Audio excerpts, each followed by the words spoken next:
राधे राधे, नमस्कार सभी भाइयों को। मैं अंकित सिंह स्वागत करता हूं आपका आपके अपने पॉडकास्ट शो अपनी बैठक में। तो आज हमारे साथ हैं गौरक्षक दीपक भाई। मेरा क्वेश्चन आपसे ये है कि आपने गौरक्षा ही क्यों चुनी? और भी बहुत सारे फील्ड्स हैं, और भी बहुत सारी आज के ज़माने में बहुत सारे फील्ड हैं, जैसे इंजीनियर बन सकते थे आप, डॉक्टर बन सकते थे आप, आपके पास और भी टीचर बन सकते थे, फिर भी आपने गौरक्षा चुनी, गौ सेवा चुनी, देखो, क्यों? देश की रक्षा करने के लिए बहुत कम लोग पैदा हुए थे, जैसे कि भगत सिंह, चंद्रशेखर और भी महापुरुष। अगर वो भी इस कार्य को सोचते तो हमारा देश आज़ाद नहीं होता। अगर वो भी पढ़ाई सोचते, वो भी इंजीनियर डॉक्टर बनना सोचते, वकील बनना सोचते, तो आज हमारा देश आज़ाद नहीं होता। तो ऐसे ही हमने गौरक्षा चुनी, क्योंकि जन्म जन्म का नाता है और गाय हमारी माता है। घी के बिना धर्म चले ना, हल चले ना बैल बिना, पंचामृत पंच गव्य बने ना, जैसे बंसी बजे ना कृष्ण बिना। क्या बात दूध दिया है, घी दिया है, दही दही है पीने को, गौ माता को बचा ना सके, धिक्कार हमें जीने को। हम किस बात के हिंदू हैं? तो इसलिए हमने गौ माता का लक्ष्य चुना, गौ माता को आगे ले जाने का संकल्प लिया, गौ रक्षा का संकल्प लिया, गौ सेवा का संकल्प लिया।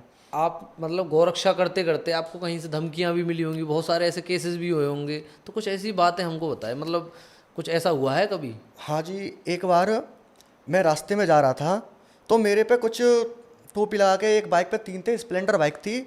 उसका नंबर मेरे को थोड़ा थोड़ा ध्यान है, यूपी 71 नंबर था। तो उन्होंने मेरे ऊपर फायर किया था। मैं नगर से आ रहा था, नगर से डीग की तरफ आ रहा था, तो मेरे पर फायर किया गया और धमकी दी गई, या तो इस कार्य को करना छोड़ दे या फिर तेरे को मार देंगे। पर गौ माता की ऐसी कृपा हुई, वो गोली मेरे को लगी ही नहीं। और फिर मेरे पे बहुत फ़ोन भी आए, बहुत चैट भी आए, इंस्टाग्राम पे भी फ़ोन आते हैं, तो बहुत धमकी। तो तुम्हें मालूम है, जब इस कार्य को कर रहे हैं तो विधर्मी देते हैं। जी। पर कोई बात नहीं, संघर्ष हो के साय पर इतिहास हमारा बनता है। जिसोर जवानी चलती है, उसोर जमाना चलता है। क्या बात है, ये आपका शायराना अंदाज बहुत ही अच्छा है। भैया मैं ये पूछना चाहूँगा, जैसे जो लोग गौ तस्करी करते हैं, तो आपको ये कहाँ से खबर मिलती है, कहाँ से इस चीज़ की खबर मिलती है कि कहीं हो के गाय को ले जाया जा रहा है? देखो, इसके कई निवारण हैं। सबसे पहले हम तो अपनी एक नाक द्वारा, जैसे गाड़ी जा रही है, अब गाड़ी जा रही है तो उसमें वो बंद है, सील पैक है, तो गाय गोबर भी करती है और टॉयलेट भी करती है, तो उसमें से स्मेल आती है अलग ही प्रकार की। तो हम गाड़ी के पीछे लगाते हैं, सूंघते हैं, जिस पे शक होता है उसको पकड़ लेते हैं। अगर नहीं तस्कर रोकता है तो हमारे आगे टीम मौजूद होती हैं, उन वो पकड़ लेती हैं। और बहुत तरीक़ों से पकड़ी जाती हैं, मैं बता नहीं सकता हूँ। कांटे भी होते हैं, कांटे भी मार के या प्रशासन द्वारा हम उनको पकड़वा लाते हैं। और दूसरी होती है, जैसे ये गाड़ी है, नीचे टायर है, ऊपर उसके तिरपाल लगी होती है, उसमें छेद हो रहे होते हैं, तिरपाल में छेद होते हैं, जिससे कि गायों को ऑक्सीजन मिले, गाय मरे नहीं। दूसरा ये होगा। तीसरा होता है मुखबर द्वारा। मुखबर ऐसे होते हैं कि आपस में वो लड़ झगड़ जाते हैं, तो आज इसकी गाड़ी पकड़ा दूँ, जे मेरी पकड़ा दे, तो आपस में बैठते ये कांड कर देते हैं। फिर हमारे पास वो अपनी इन्फॉर्मेशन भेजते हैं कि भाई ये गाड़ी की नंबर है, इस रूट से जाएगी, इस रास्ता से आपको कवर करनी है। मतलब कि एक एक पॉइंट हमको वो समझा देते हैं, और हमसे जो कुछ भी मांगते हैं हम उनका करते हैं। सेवा। जी। अब अब आप बोलोगे पकड़ते कैसे हैं? जी। पकड़ने का जी है कि पकड़ने की कोई कई तरीके होते हैं। एक तो हम प्रशासन द्वारा पकड़ाते हैं। अगर प्रशासन नाकाम हो जाता है, यानी कि तस्कर भाई गोली चलाते हैं, कई बार हम पे भी फायरिंग हुई है और हमारे इंस्टाग्राम पे भी पड़ी हुई हैं, यानी कि डालते रहते हैं, गोली वो चलाते हैं, तो हम हमारे पास लाइसेंस ही होती है, तो हम भी अपना जो कार्रवाई करते हैं। भारी मशक्क़त के बाद हम तस्करों को भी काबू करते हैं और उस गाड़ी को भी काबू करते हैं। और तस्करों के पास बहुत नकीले हथियार होते हैं, और कांच की बोतल होती हैं, और ईंटें भी होती हैं, जिससे हम पे प्रहार करते हैं, हमको रोकते हैं, और हम कभी कभी तो हमारे ऊपर गायों को भी फेंक देते हैं। क्या बात कर रहे हैं? बिल्कुल। मतलब वो सीन देखते हैं ना, हमारी गाड़ी उनके पीछे चल रही है, हमारे ऊपर गाय फेंकने, तो हमको साक्षात यमराज दिखते हैं, यानी कि मौत हमारे सर पर खेलती है, पर फिर भी अपनी जान की बाजी लगाकर हम गौ रक्षा का कार्य करते हैं। बहुत बढ़िया। मैं ये पूछना चाहूँगा, जैसे गौरक्षक होते हैं उनको किन किन समस्याओं का सामना करना पड़ता है? देखो, समस्या तो जिंदगी भरी गौ रक्षकों की रहती है। सबसे पहले तो उनके घर वाले इतना ताना देते हैं उनके लिए कि अरे तुम्हारे लिए बनी है क्या गौ माता, और किसी के लिए नहीं बनी है क्या गौ माता। फिर बाहर वाले अरे धंधा कर रहे हैं, धंधा कर रहे हैं। उनसे यूँ पूछो क्या धंधा कर रहे हैं? धंधा तो हम एक चीज का कर रहे हैं कि तस्कर हमें गोली दे रहा है, हम तो एक तो वो कमा रहे हैं, नंबर दूसरे अपनी गाड़ियों को तुड़वा रहे हैं, वो कमा रहे हैं, दूसरों के तानों को कमा रहे हैं। क्या गौरक्षकों के जीवन में यही सब लिखा है क्या? कि केंद्र में और राज्य में बैठी सरकार है, देखो बीजेपी की सरकार है, गौरक्षा का दावा करती हैं, फिर भी हमारे देश में गाय का इतना गाय के मांस का इतना बड़ा एक्सपोर्ट हो रहा है, लेकिन धरातल की सच्चाई क्या है? करती तो हैं, लट्ट परवाती तो हैं, मुकदमे लगवाती तो हैं, हम पर भी बहुत मुकदमे हैं। गौ तस्करी करते हैं, उन पर तो इतना कार्रवाई नहीं होती, इतनी गौरक्षकों पे कार्रवाई हो रही है। जिनका जो कार्य है उनको करने दो, और हमें तो भैया गौ माता के लिए मरने दो। गौरक्षकों का तो ये रह गया, नहीं तो सरकार मदद करती है, नहीं कोई हिंदू मदद करता है। हिंदू जाति बट गई, गौ माता कट गई, और जब गौ माता कट गई तो हिंदू की छाती फट गई, फिर रोवे कि गौ माता कट रही है, फिर गौरक्षकों पर दोष देते हैं। बिल्कुल बड़ो सिस्टम हिला रखो है इनने। सरकार तो भैया सिर्फ वोटों की है, उन्हें मुस्लिमों से भी वोट चाहिए, गौरक्षकों से भी वोट चाहिए, हिंदुओं से भी वोट चाहिए। अब आपने सुना होगा कि वृंदावन में हाल ही कुछ दिनों पहले कि पवन भैया और छाया गौतम जी और भी हमारे हेमानंद बाबा थे, उनके साथ मारा पीटी की गई और बहुत सलूक किया गया। ये मान लो पहले जो गौरक्षक होते थे, जब किसी के ना गाय किसी बच्चे को जन्म देती थी तो ग्वारिया को जलाया भोजन कराया जाता। तो हम गौरक्षक को एक रूप में ग्वाला बोलते हैं, जो कि श्री कृष्ण भगवान के अंश हैं, कृष्ण भगवान के मित्र हैं। तो हमको भोजन कराकर, हमको दक्षिणा देकर, हमारे चरण स्पर्श करके हमको विदा किया जाता था। आज वही गौरक्षक गुंडे बना दिए। भाई अपनी माता के लिए लड़ना कोई गुंडा कर दिया क्या? अच्छा एक बात बताओ, कोई आपकी माता को उंगली उठाए या कोई गलत दुर्भाव करे, आप सहन करोगे उसको? बिल्कुल नहीं। तो ऐसे लोगों को क्या करना चाहिए? सरकार उनकी मदद करती है, उनसे चंदा लेती है और फिर कहती है हम तीसरी बार सरकार में आएंगे तो हम गौरक्षकों का सपोर्ट करेंगे और गौ तस्करों को फांसी पर लटकाएंगे। भाई लटका क्यों नहीं देते? क्यों तस्करी हो रही है इस देश में? आज गौरक्षक नाके पर है तो गांव में चोरी नहीं हो रही है। जब चोरों को ये पता चल जाता है ना कि गौरक्षक इस गांव में लगे हुए हैं, माँ किसी माई के लाल की औकात नहीं है कि पैर रख जाए। और बहुत रेप होने से बचते हैं, बहुत मर्डर होने से बचते हैं। क्यों? कि गौरक्षक नाके पर हैं। एक सीमा पर जवान और रोड पर गौरक्षक बहुत जरूरी है। गौरक्षक रातों में अपना मतलब पहरा देते हैं। बिल्कुल, और पहरा ऐसे देते हैं भाई, मच्छर खा रहे हैं, कभी कभी खेतों में सोना पड़ता है, कभी कभी छतों पे सोना पड़ता है, 4-4 घंटे देखना पड़ता है एक ही गाड़ी को, नंबर को देखना पड़ता। यानी कि गौरक्षक गुंडे बना दिए जो सेवा कर रहे हैं, मानव सेवा कर रहे हैं। एक बात बताओ, अभी गाय मर जाए, वहाँ कोई गौरक्षक नहीं आए तो क्या होगा? जेसीबी मंगाएंगे पंचायत की, नगर पंचायत की, उसका डीजल खर्च होगा। तो किसका डीजल खर्च होगा? सरकार का होगा ना। गौरक्षक अपने पैसों से करते हैं, अपने हाथों से गायों को गाड़ते हैं। भाई चलिए, सरकार किसी भी तरीका से मदद हमारी नहीं कर रही है, नहीं कर रही है, नहीं कर रही है, सिर्फ दावा ठोकती है। गौरक्षा गौरक्षा, सनातन धर्म लट परवा रही है और धर्म के लिए बखान रही है। अच्छा चलिए ठीक है, लेकिन इसमें आपका आगे कैरियर क्या है? आपने क्या सोचा है इसके लिए? और फिर गौरक्षा। गौरक्षा ही है मान लीजिए, लेकिन इसमें इनकम का सोर्स क्या है? आप ऐसा तो है नहीं कि इनकम के बगैर या फिर जीवन व्यापन हो जाए। अब देखो, इनकम का सोर्स ये है कि हमें आपसे मदद चाहिए तो आप हमारी मदद कर सकते हो, आप नहीं कर सकते तो एक किसी ने शायरी कही है कि बिन मांगे मोती मिले, मांगे मिले ना भीख। बिन मांगे मोती मिले और मांगे मिले ना भीख। तो ये काम होता है, गौ माता देती है, अपने आप ही देती है। पर हमारा ना तो कोई संगठन है, नहीं कोई संस्था है, सिर्फ गौ माता कर रही है अपनी तरफ से, आप जैसे भाइयों का साथ है। हमने सुना है कि जो गौरक्षक होते हैं कि ये चलाते हैं कि इनको बड़े बड़े बिजनेसमैन से फंडिंग मिलती है, ब्लैक मनी को वाइट मनी करने के लिए फंड करते हैं वो, क्या ये सच है? आज तक ऐसा दिखाया क्यों नहीं? हर चीज़ तो दिखाती है, सरकार दिखाती है या न्यूज़ वाले दिखाते हैं, पर इन चीज़ों को क्यों नहीं दिखाते? सिर्फ कहना आसान है। आए दिन गौरक्षकों पर नए नए इल्जाम लगते रहते हैं। पवन दुबे जी इस कारण तो सुर्खियों में रहते हैं हमेशा, गौरक्षक के कारण उनके तो बहुत ज़्यादा चर्चे हैं। और इल्ज़ाम कुछ इस प्रकार भी हैं कि गौरक्षकों को बड़ी मोटी फंडिंग आती है, बड़े बड़े बिजनेसमैन से फंडिंग आती है, और वो बिजनेसमैन का ब्लैक मनी होता है, उसको वाइट करने के लिए वो गौरक्षकों को उपयोग करते हैं। अच्छा, ये चीज़ न्यूज़ वाले दिखाते क्यों नहीं है? हर चीज़ तो दिखाते हैं, गौरक्षक गुंडे, इस चीज़ को क्यों नहीं दिखाते हैं? हमने तो नहीं सुना कि ब्लैक मनी वाइट मनी कर दी। कहना आसान होता है, दिखाना आसान नहीं होता। दिखा कर दिखाओ, गौ रक्षा छोड़ जाएंगे। हाल ही में आप देख रहे होंगे, ट्रेंड चल रहा है सोशल मीडिया पे बहुत ही कि राजा औरंगजेब की कब्र को हटाने का। सर्वप्रथम एक बात ध्यान रखो, ऐसे सूगरों को राजा मत बोलो, ऐसे देशद्रोहियों को राजा मत बोलो, क्योंकि इन्होंने देश का काया, देश की गोभी खो दी। समझ रहे हो? इन्होंने गोभी इतनी खो दी, हमारे धर्म के, हमारी हजार हजार बहनों के स्तन कटवा दिए और हमारे मंदिरों को तोड़वा दिया। तो इस गद्दार को तुम राजा कहते हो? इसको तो सूगर की पदवी देनी चाहिए, सूगर से बुरी पदवी देनी चाहिए। ऐसे की कब्र है, आप कब्र में मुद्दा उठा रहे हो, कब्र को तो हटा देना चाहिए। 56 देशों में इसके नाम का टॉयलेट तक नहीं है, आप इस देश में इसकी कब्र रख रहे हो। ये भारत भूमि है, ये राजा भारत की भूमि है, जहां अपने माता पिता के लिए, अपने भाई के लिए प्राण त्यागे उन्होंने। इस गद्दार की नहीं है, इस गद्दार की रक्त भी ना गिरा होगा ना, ये मान लो पाप है इस भारत के लिए। इसकी कब्र, इसको पूज रहे हो, किस मकसद से इसको पूजा जा रहा है मैं तो पता नहीं चल रहा है। इसकी तो तोड़ देनी चाहिए, अगर किसी पे नहीं टूट रही तो हम तोड़ दें। एक बार कोई बताए तो सही, कोई कहे तो सही आपका हाथ है, तोड़े।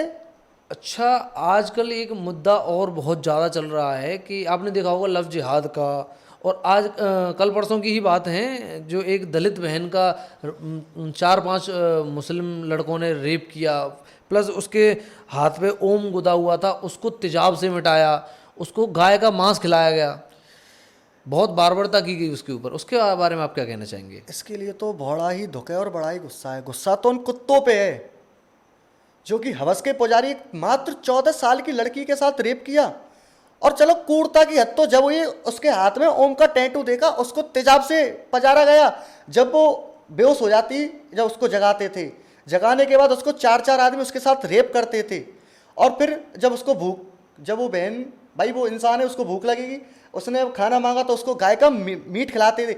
मुझे ये समझ नहीं आ रही, ये रेप है, ये धर्म के लिए कट्टरता है, ये क्या है, ये कौन को सिखाता है इन लोगों को? और चारों मुस्लिम और एक दलित लड़की। अब कहाँ गए वो चंद्रशेखर आजाद रावण, जो दलितों के मसीहा बने फिरते हैं, कभी कहीं जा रहे हैं। अब क्यों नहीं गए वहां पर?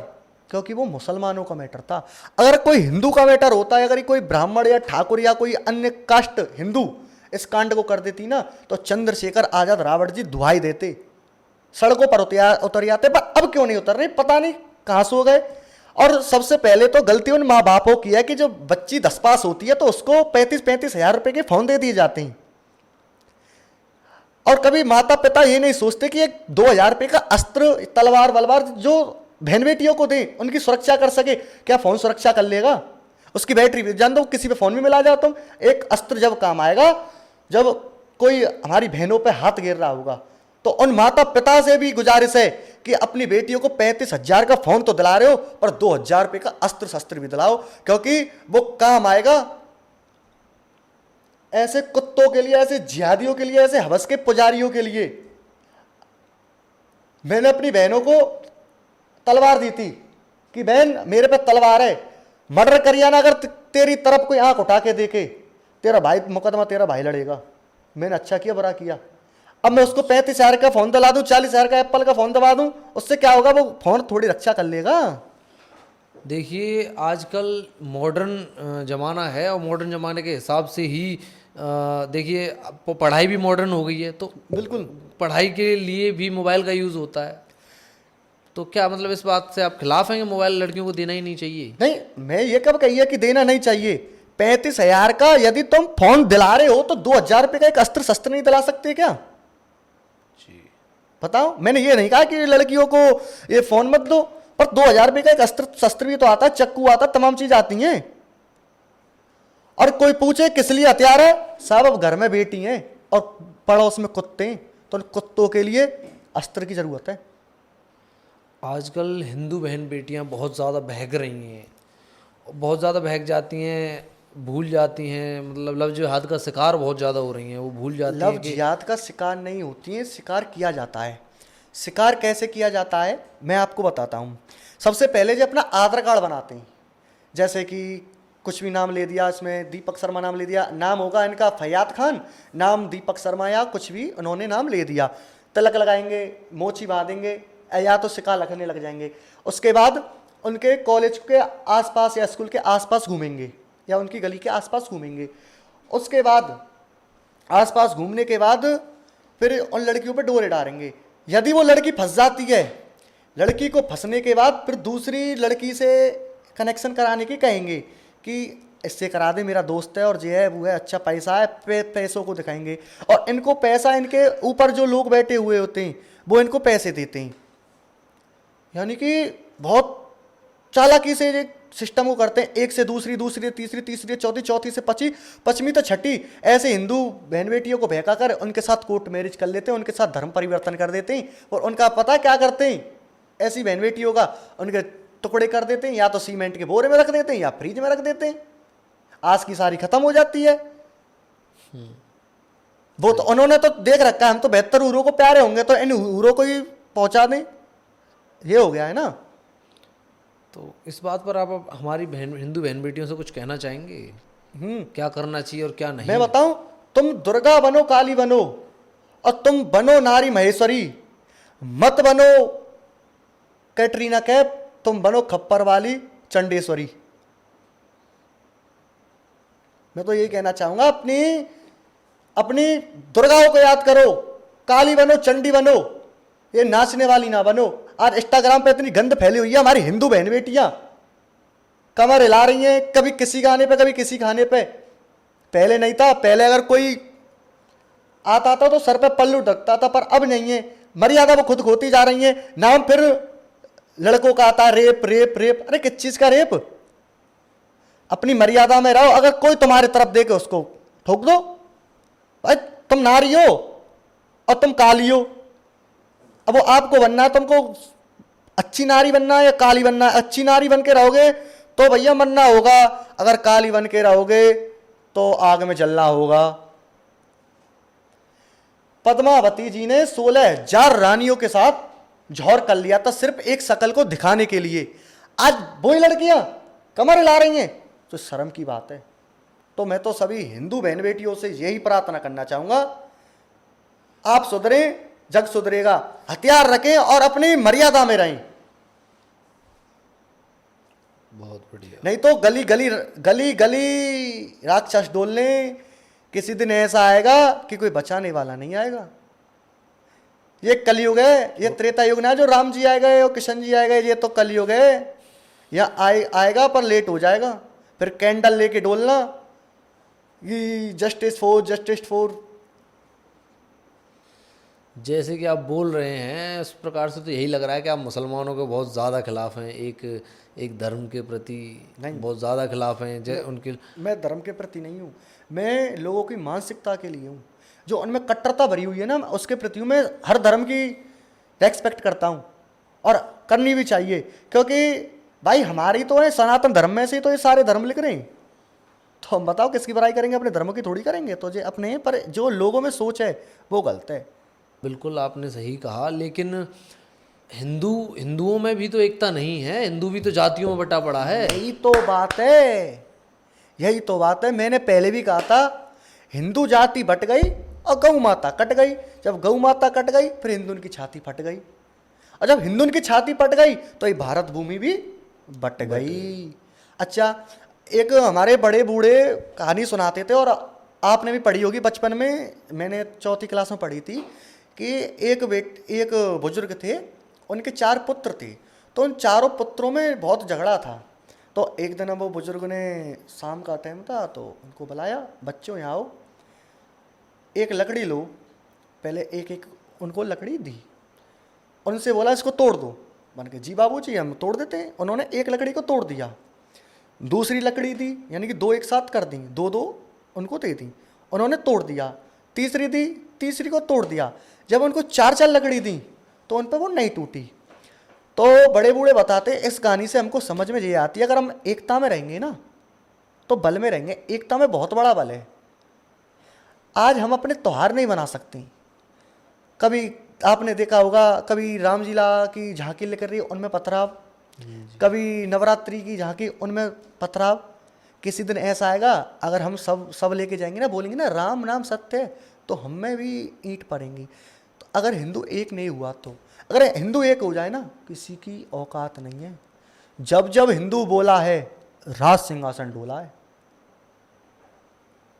पर हिंदू एक ना रहेगा ना, तो सारी गोभी खुज जाएगी इस भारत देश की। इस भारत देश का नाम हिंदुस्तान नहीं होगा, इस देश का नाम भारत नहीं होगा। किसी किसी मौलवी के नाम से इस भारत देश को जाना जाएगा। अगर ऐसा चलता रहा तो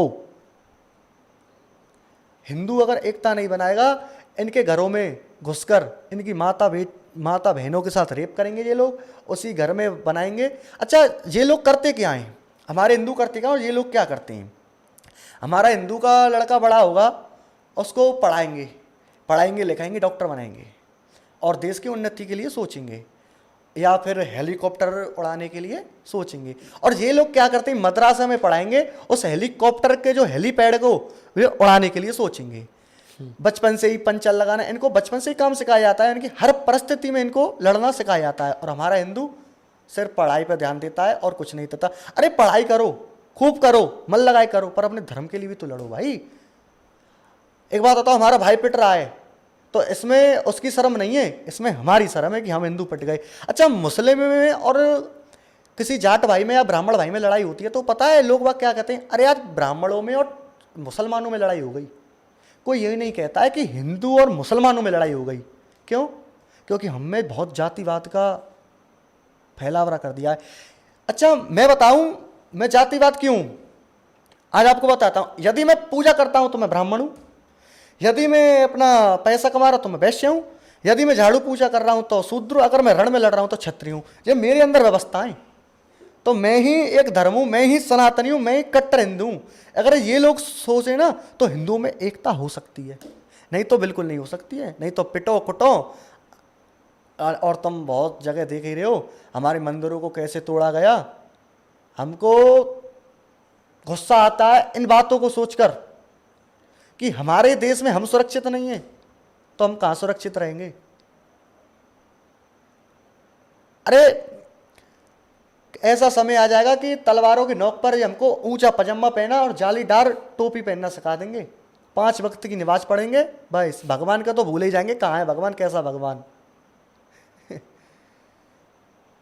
अभी और मैं एक बात और बता देता हूं कि जो लोग हिंदुओं को ये भी सोच रहे हैं कि कमजोर हैं, तो हिंदू कमजोर नहीं, हिंदू कमजोर बना हुआ है। हम रह जाते हैं ओम धौ शांति अंतरिक्ष गौं शांति पृथ्वी शांति रापा शांति रोकद्या शांति विनस्पता शांति विश्वदेव शांति सर्वगौं शांति शांति रेव शांति सामा शांति रेति। हम शांति में रह जाते हैं हिंदू। और जिस दिन हम आ गए ना, जटा टवी गलत जलक प्रवाह पावी तस्तले गले लंबित लंबितम भुजंग टुंड मालिकम, जिस दिन हम तांडव पे आ गए ना, भगने के लिए जगह भी नहीं बचेगी। जितना तुम नीचे गढ़ते हो ना, उससे दुगना नीचे गढ़ने लग जाओगे। अब हमारी तो यही है कि हिंदू एक रहेगा तो सेफ रहेगा। योगी जी ने भी कहा था एक रहोगे सेफ रहोगे, तो हम भी बात कह रहे हैं कि एक रहोगे सेफ रहोगे। हाँ, यदि तुम्हारी गली में दूसरे धर्म का व्यक्ति या जिहादी गलती सोच लेके आए, उसको पकड़ो, बैठाओ, उसको तोड़ो ढंग से, उसकी मरम्मत करो। प्रशासन आए, बोलो साहब यहाँ पर अपना धर्म फैलाने आ रहा है, क्या करना चाहिए, बहन बेटियों को ताक रहा है। और ये यही करते हैं भाई, इन्होंने तो देख रखा है। इनका जो मोटिव होता है कि अगर किसी ब्राह्मण की लड़की है तो इनको 10 लाख मिलेंगे, अगर किसी अदर कास्ट की लड़की है तो इनको जातिवाद पैसा दिया जाता है। ऐसे ही नहीं करते। एक बार क्या हुआ कि श्री गिरिराज तलहटी के नीचे हमें एक सूचना मिली थी कि एक मुस्लिम युवक एक हिंदू लड़की को लेकर डोल रहा है। और उस लड़के की तुम स्थिति जानोगे ना, घर की 2 वक्त का नाज भी उसके लिए नसीब नहीं था। पर उस लड़के पे मैंने क्या देखा, एक KTM बाइक थी, एक iPhone 13 था, जो कि उसके घर की स्थिति को देखकर बता रहा हूँ मैं। उसके जेब में पैसे थे। हमने उस लड़के को पकड़ा, उसके साथ थोड़ा सा हमने जो कुछ किया वो किया। हमने उससे पूछा, मैंने कहा भाई ये पैसे कहाँ से आए, सही बता ना। तो उसने हमको बताया कि हमारे जो ऊपर होते हैं लोग, वो हमारे लिए ये सब चीज़ करते हैं, गाड़ी की व्यवस्था करते हैं, मोटरसाइकिल की व्यवस्था करते हैं, और यहाँ तक कि फर्जी आधार कार्डों की व्यवस्था करते हैं। बताओ मतलब कितनी चालाकी से ये लोग अपना कार्य कर रहे हैं। और हिंदू चुप बैठता है। आपस में हिंदुओं को दोस्त बनाएंगे, उनके घर में घुसेंगे, उनकी बहन बेटियों के साथ ये चीज़ करेंगे, फंस जाएं तो भगा के ले जाते हैं। अब भाई आधार कार्ड है, क्या पता चल रही है शर्म आए क्या है, रक्त तो कोई चेक करने नहीं बैठा, रक्त तो सबका लाल ही होता है। तो इनमें ये चीज़ भरी जाती है, इनको पढ़ाया जाता है, इनको मदरसा में सारी चीज़ पढ़ाई जाती हैं। मैं तो सरकार से भी निवेदन करना चाहूँगा कि मदरसाओं को तो बिल्कुल ही बंद कर दिया जाए इस देश में से। अरे पढ़ाई के लिए कॉलेज हैं, स्कूल हैं, वहाँ क्यों नहीं पढ़ रहे हैं भाई, उस क्या है मदरसे में, इनको वहाँ ट्रेनिंग दी जाती है लव जिहाद की, धर्मांतरण की, धर्म परिवर्तन कराने की, बहुत सी ट्रेनिंग दी जाती है इनको। ये वहाँ से लोग थे, इनमें कट्टरता बनाई नहीं जाती, इनके अंदर घुसाई जाती है भूसे की तरह। ये वो लोग हैं